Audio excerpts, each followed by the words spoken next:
स्वागत है आपका आज के मतलब चैनल में। तो आज हम देखने वाले हैं वुंड हीलिंग के बारे में कि वुंड हीलिंग क्या होती है।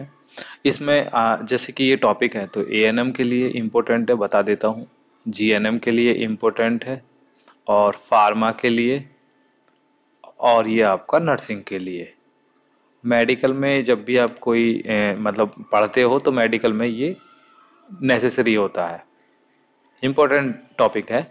आ जाता है वो डीलिंग, ज़्यादा नंबर में नहीं आएगा, 2 नंबर में या फिर 5 में आपको मिल जाएगा, 5 मार्क्स में आपको मिलेगा। ठीक है। तो वुंड हीलिंग में मैं जो पढ़ने वाला हूँ, वुंड हीलिंग का अगर मैं बताऊँ आपको, तो वुंड हीलिंग देखने वाले हैं पहले तो हम। ठीक है। और उसके बाद में हम उसकी स्टेज देखेंगे और उसके बाद में हम उसके फैक्टर्स देखेंगे। तो ये 3 आज जो सब टॉपिक है वो इसमें आज कवर होंगे। तो वुंड हीलिंग स्टार्ट करता हूँ। तो wound healing complex biological process of the homeostasis, inflammation, proliferation, remodelling. तो जो वुंड हीलिंग होता है बहुत ही ज़्यादा कॉम्प्लेक्स होता है और बायोलॉजिकल प्रोसेस होता है। बायोलॉजी मतलब बॉडी से जुड़ा हुआ होता है। 4 प्रोसेस होते हैं इसमें: homeostasis, inflammation, proliferation and remodelling. तो इस तरीके से ये जब वुंड हीलिंग होती है, कहीं पे किसी को चोट लग जाती है, तो उस केस में जो वुंड की हील होती है, मतलब घाव जब बढ़ता है, तो उसमें आपको 4 प्रोसेस देखने को मिलेंगे। 1 2 3 4, ये 4 प्रोसेस से वो होगा। और इसमें बहुत सारी सेल इन्वॉल्व होती हैं, डब्ल्यूबीसी भी इन्वॉल्व होती है इसमें। ठीक है। और आपका आरबीसी भी इन्वॉल्व होती हैं, प्लेटलेट भी इन्वॉल्व होती है। तो बहुत सारी इसमें सेल इन्वॉल्व होती हैं इस प्रोसेस को कराने के लिए। ठीक है। अब इसको 2 डिवाइड किया गया है। तो ये एक्यूट हो गया, ये क्रॉनिक हो गया। जैसे कि आपको पता ही होगा, ये एक्यूट मतलब होता है जैसे अभी चोट लगी और वो आपको 1-2 दिन में भर गई, वो घाव 1-2 दिन में भर गया, थोड़ा ही टाइम लिया उसने और 1-2 दिन में उसने अपना घाव भर दिया, तो उसको हम बोलेंगे एक्यूट। क्रॉनिक मतलब बहुत टाइम से चली जा रही है, कोई चोट लग गई है बहुत ज़्यादा और वो बहुत टाइम से चले जा रही है, ठीक ही नहीं होकर दे रही है, उसको हम बोलते हैं क्रॉनिक। क्रॉनिक मतलब बहुत ज़्यादा टाइम के लिए। ठीक है। उसके बाद में हम जब इसमें देखा जाए तो जो क्रॉनिक वाली होती है वो थोड़ा सा स्लो भरती है, स्लो काम करती है इसमें। एक्यूट के केस में एक्यूट वाला जल्दी हो जाती है, लेकिन ये वाला जो होती है वो थोड़ा टाइम लेके अपना फेज करती है, कंप्लीट फेज करती है। और उसके बाद में भी बहुत सारे ऐसे इसमें मतलब फैक्टर्स होते हैं जो इसको भरने नहीं देते, इस घाव को भरने नहीं देते, वो आगे हम डिस्कस करने वाले हैं। अगर हम देखें यहाँ पे उसकी स्टेज ऑफ वुंड हीलिंग में, तो वुंड हीलिंग में आपको मैंने 4 स्टेज बताई थी। पहला था होमोस्टेटिस, इन्फ्लामेशन और proliferation and remodelling, maturation. Homeostasis जो होता है, जब बॉडी अपने आप को होमोस्टेटिस करती है, मतलब अपने टेम्परेचर को, ब्लड के फ्लो को मेंटेन करती है, तो सबसे पहले यहाँ पे होता है। उसके बाद में वहाँ पे ना आपको स्वेलिंग आने लग जाएगी, इन्फ्लामेशन हो जाएगा, सेल प्रोलिफिकेट करेंगी। अभी वुंड वुंड हो चुका है उसके बाद का ये प्रोसेस होता है। फिर प्रोलिफिकेशन करेंगे, मतलब नई नई सेल बनेंगी और फिर वो जो सेल है जिस भी ऑर्गन की डैमेज हुई थी उस तरीके का वो साइज और शेप ले लेंगी। तो इसको बोलते हैं हम रीमॉडलिंग होना, रीमॉडल होना, वापस से उसी केस में आ जाना।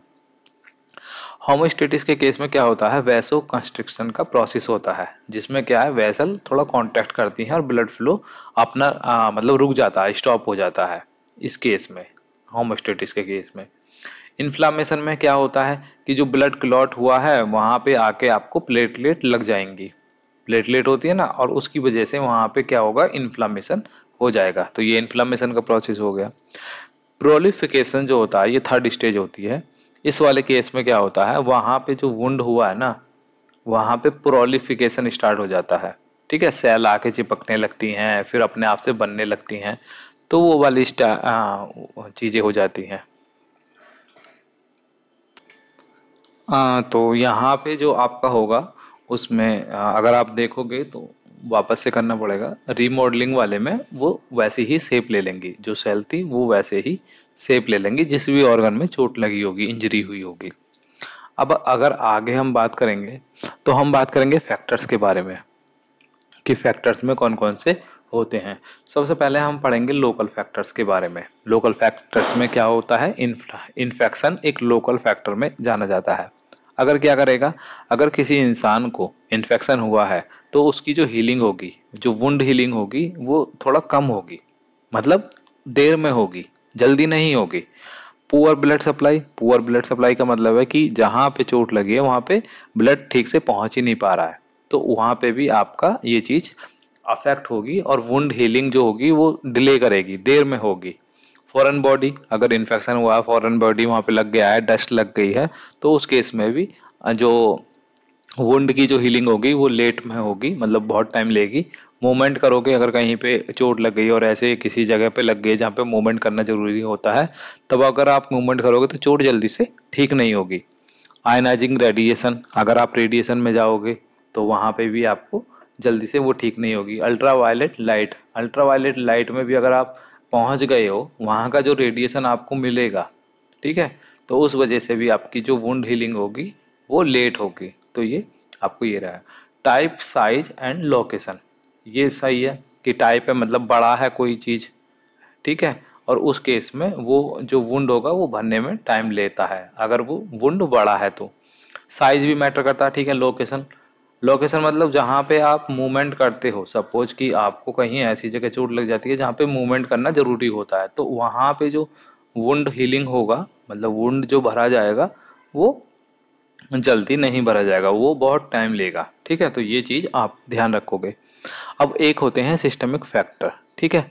सिस्टमिक फैक्टर में एज भी आ जाती है, जैसे कि अगर 50+ एज है किसी इंसान की, तो वो वहाँ पे वुंड हीलिंग उनका वैसे ही बहुत मतलब मुश्किल से होगा। फिर आता है न्यूट्रिशन, अगर आप ठीक तरीके से उस इंसान को न्यूट्रिशन दे रहे हो तो वो न्यूट्रिशन जो है हेल्प करता है उसकी जो वुंड हीलिंग होती है उसको जल्दी ठीक करने में।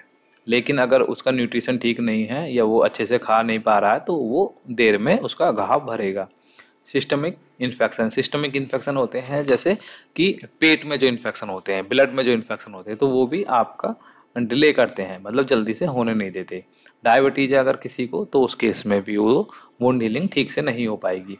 हीमो हीमोटोलॉजिक जो एबनॉर्मलिटीज होती हैं, जैसे कि ऑटो इम्यून डिसऑर्डर में होता है, ठीक है, उस केस में भी ये नहीं हो पाएगा। नशेट्स के केस में, जैसे कोई नशेट्स लेता है तो नशेट्स क्या करेगा, पेन को इनहिबिट कर देगा, पेन नहीं होने देगा उस इंसान को, और उसकी वजह से वो जल्दी भर जाएगा, ठीक है, जल्दी उसका घाव भर जाएगा। स्टेरॉइड भी लेगा तब भी उससे भर जाएगा, लेकिन अगर उसने पहले से स्टेरॉइड लिए हुए हैं और उनकी आदत है उसको, तो उस केस में उसको प्रॉब्लम हो सकती है।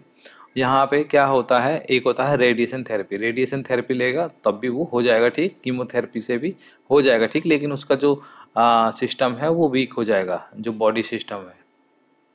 और स्मोकिंग से जल्दी ठीक नहीं होगा, स्मोकिंग करता रहेगा कोई इंसान तो जल्दी कहाँ से ठीक होगा। और अल्कोहल, ये भी एक चीज़ होती है जहाँ पे ये वुंड हीलिंग जो होती है उसको क्या है, जल्दी से कंप्लीट नहीं होने देती, देर लगाती है उसके केस में। तो ये कुछ ऐसी चीज़ें हैं जो ध्यान में रखनी है कि अगर कोई अल्कोहल ले रहा है, स्मोकिंग ले रहा है, तो उसको मना करना है कि ये सब चीज़ें ठीक नहीं है, ये वुंड को भरने नहीं देती हैं, ठीक है। आज की वीडियो में इतना ही। और अगर कोई भी कमेंट रहता है तो मतलब कोई भी डाउट रहता है तो आप उसमें आराम से कमेंट्स बॉक्स में पूछ सकते हैं, सब्सक्राइब कर सकते हैं, लाइक कर सकते हैं।